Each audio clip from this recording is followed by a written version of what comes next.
बिस्मिल्लाहिर्रहमानिर्रहीम। अस्सलामु अलैकुम वरहमतुल्लाहि वबरकातुहू। उम्मीद है तमाम नाज़रीन खैर आफियत से होंगे।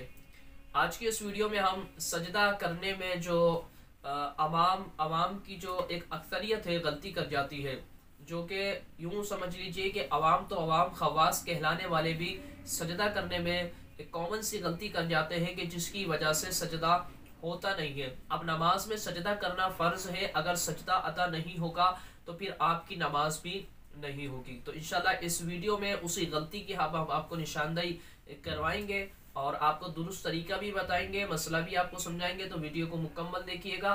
वीडियो को पसंद आए तो लाइक करके इसको शेयर भी कर दीजिएगा। चैनल पर नए इसको सब्सक्राइब कर दें, बेल आइकन पर क्लिक कर दें। इंशाल्लाह इस तरह की इन्फॉर्मेटिव वीडियोस आप तक पहुंचती रहेगी। तो जो सजदा है, सजदा किया जाता है कि नमाज में एक रकात के अंदर ये 2 सजदे किए जाते हैं, जो कि 2 सजदे करना नमाज में ये फ़र्ज़ है। सजदा जो होता है वो 7 हड्डियों पे किया जाता है।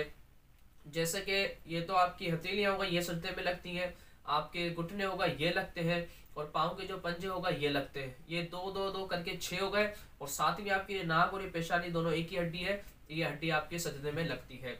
अगर इन हड्डियों में से कोई भी हड्डी अगर सजदे में नहीं लगती है, ज़मीन की सख्ती महसूस नहीं होती है, तो उससे फिर आपका सजदा नहीं अदा होता है।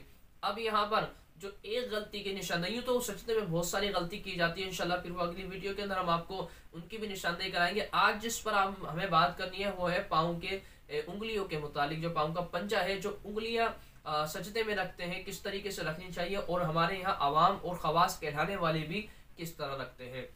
तो ये गलती करते हैं कि वो जब सजदे में जाते हैं तो जो पाँव की जो आपकी उंगलियां हैं, आप पाँव की उंगलियों को वो बिल्कुल सीधा खड़ा कर लेते हैं, जैसे कि आप तस्वीर में देख भी रहे हैं। और यहाँ पर मैं आपको प्रैक्टिकली समझा भी रहा हूँ। जैसे कि आपके पाँव की उंगलियां, उनको ये ज़मीन है, ये ज़मीन से ऐसे उठाकर रखते हैं, ठीक है ना। ये गलती है, ऐसे नहीं करना। या बाज़ इसको सिर्फ एक सिरा लगा कर रखते हैं इस तरीके से, ऐसा भी नहीं रखना, ये गलत है। अगर कोई रखता है तो फिर उसका सजदा अदा नहीं होता, क्योंकि याद रखिएगा किताबों के अंदर लिखा हुआ है कि दोनों पाँव की 5 में से एक एक उंगली का लगना ये फ़र्ज़ है, 3 का लगना ये वाजिब है, और 5 का लगना ये दोनों पाँव की 5 उंगलियों का लगना ये सुन्नत मुबारक है।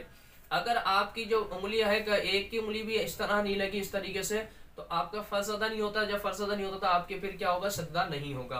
अगर एक लगा ली, 3 नहीं लगाई, तो वाजिब का तर्क हो गया। तो ठीक है, तो आपने क्या करना है, अपने 5 उंगलियों को इस तरीके से लेकर ये ज़मीन पर आपने इसकी जो पेट है ना उंगलियों का, ये आपने ज़मीन पर लगाना है और जोर देना है, ठीक है। ज़मीन के सख्ती महसूस, सिर्फ ये टिका देने से इस तरीके से आपका सजदा अदा नहीं होगा। यहाँ पर अवाम गलती करती है, तो इसमें याद रखिएगा इस मसले को लाजमी तौर पर। अगर आप ये गलती करते हैं तो इस गलती को आप अपनी दुरुस्त कर लीजिएगा, वरना आपकी नमाजें सारी की सारी ज़ाया हो रही हैं। अल्लाह तबारा दुरुस्त मसले हमें सीख कर इस पर अमल करने की तौफीक अता फरमाए। अस्सलामु अलैकुम वरहमतुल्लाहि वबरकातुहू।